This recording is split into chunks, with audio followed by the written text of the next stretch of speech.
What is up, y'all? We are back again today with another geometry lesson focused around area and perimeter. Today we're looking at problem solving with area and perimeter. I said that like an announcer voice. We're looking at problem solving with area and perimeter today, which is being able to understand what it's asking us to do in a story problem and then use the correct operation to find either the area or perimeter. So we're going to look at a few examples. I might skip a few to save time, so this isn't a ridiculously long lesson for you to watch today. I don't want to take up all of your time. I want to give you time to do the work. And so we're going to look at our goal first, which is solving real world problems using both area and perimeter. So we focused on just finding area of a rectangle yesterday. Today we're going to look at what we did in the perimeter lesson Monday and then the area lesson yesterday. And we're going to solve story problems and real world examples today using both area and perimeter. All right. Quick review, finding area of a rectangle.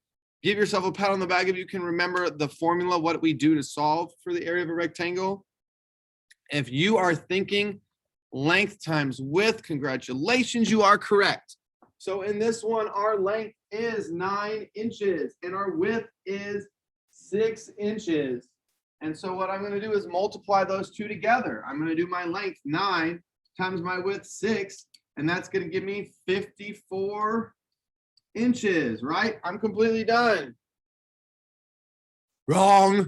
Guys, remember we talked about yesterday, it's got to be an area square units because it's like having all those little squares, those rows with all those little squares all the way across in a rectangle, right?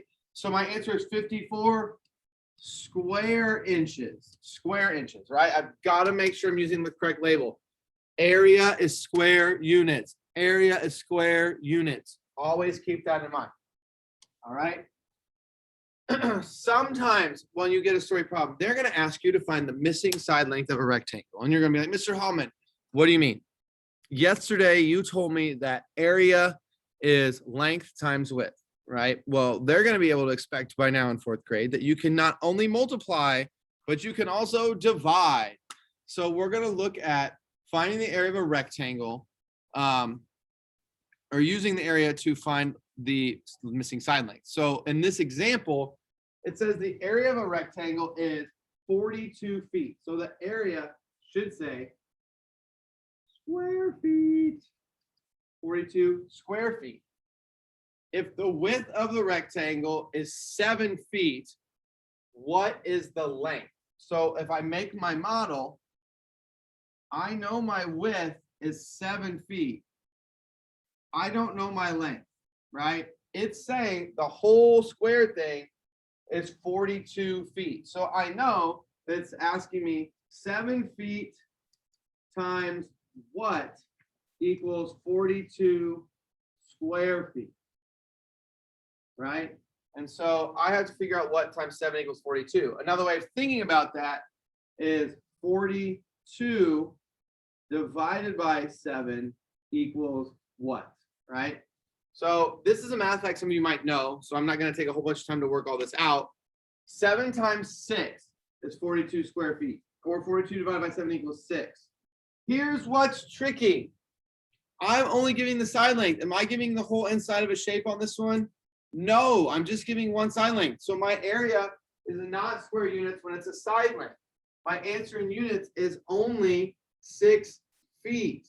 There are no square units. I'm just giving the length of that one side, right? So that's what's tricky is that all this going back and forth between, is it just feet? Is it just inches? Or is it square feet, square inches? It's only square inches or square feet or square units when you're finding that whole space in the inside. I'm just finding one side. That's one straight line. That's not squares on the inside of a rectangle, right? So this answer would be 6 feet. Keep that in mind, okay? So let's go try another example. This one says the area of a rectangle is 36 feet. Again, square feet. So I have a rectangle, right? I'm going to finish drawing it. I know I started one already. Whoops. So I have my rectangle, and this width is 9 feet. It's asking me to figure out what is that length. So like we just talked about before, area is length times width. So 9 times what equals 36 square feet, right? Or think about it like this, 36 divided by 9 equals what? Right? 36 divided by 9 equals what? My answer would be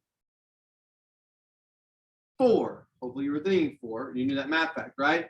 So again, this is just the side length of the bottom. No area. I'm only finding one side length. So do I use square units here? No, right? My answer is just 4 feet. 4 feet. Not square units because I'm not finding the whole space inside. I'm just finding the length of one side. So it's just 4 feet. It's not square feet. Sometimes they're going to ask you to find two areas and say which one is larger. So this one says the dining room in Terry's house is 13 feet by 11 feet. That means 13 feet long, 11 feet wide.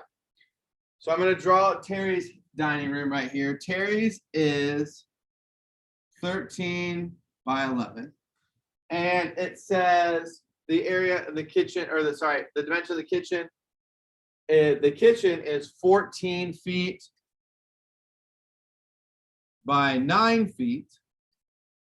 And then it says which room is larger and how much larger. So let's look at the dining room first. So my dining room is going to be 13 times 11 equals blank.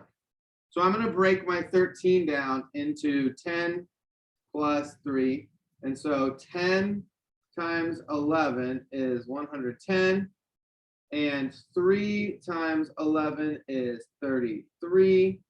And altogether, that is 143 square feet. So my dining room is 143 square feet.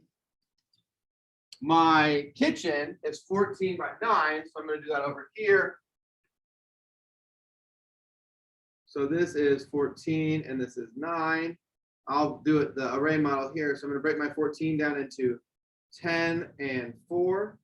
So 10 times 9 is 90. And 4 times 9 is 36. We just did in the last problem. And so then I'm going to have 90 plus 36. That is 126 square feet. So the area of my dining room is 126 square feet. The problem is asking which room is larger and how much larger. So I know that it's the dining room is bigger than the kitchen. I'll label the kitchen here just so you remember that's the kitchen. And I need to figure out how much larger. So then I'm going to do my 143 minus 126. I'm going to have to regroup. 13 minus 6 is 7. So 17 square feet. The dining room is 17 square feet larger, right? It's asking me to compare the area of those two things. And I found that the dining room is 17 square feet larger. We're gonna do one more here. Lastly, some might combine area and perimeter. So this problem says, an apartment complex is adding balconies onto the second floor apartments. They have two different balcony designs, right? They both have the same area of 24 square feet, but they have different perimeters. One design is 6 feet by 4 feet. What are the dimensions of the other patio design? So it's saying right here that this model is 6 feet by 4 feet, right? And if I add that together, to find the perimeter, that perimeter is, if you remember, I'm going to do this part. It's been a while since we've done perimeter.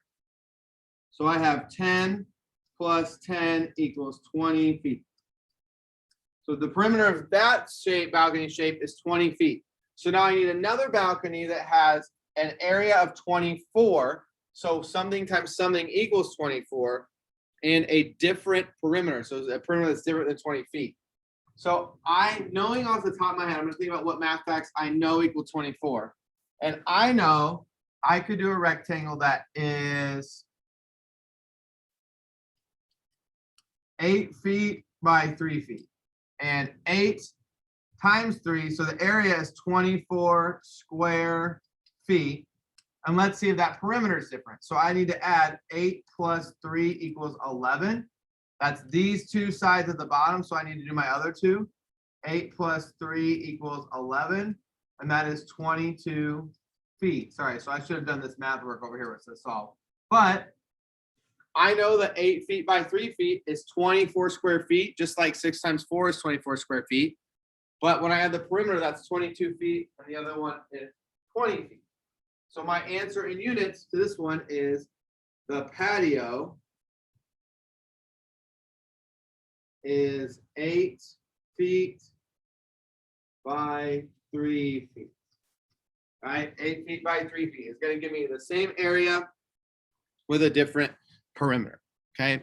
So your job now, again, not your groups, if you're working online. So it's been a theme every day. I should have just deleted them out, but at this point, I'm already started my recording process and I'm kind of all jazzed up. So I'm just going to keep giving you the directions. Area and perimeter story problems are located on Canvas for you to solve. So you're going to work to solve those area and perimeter problems. And then after you solve the area and perimeter problems, you're done Dreambox and extra math. Okay.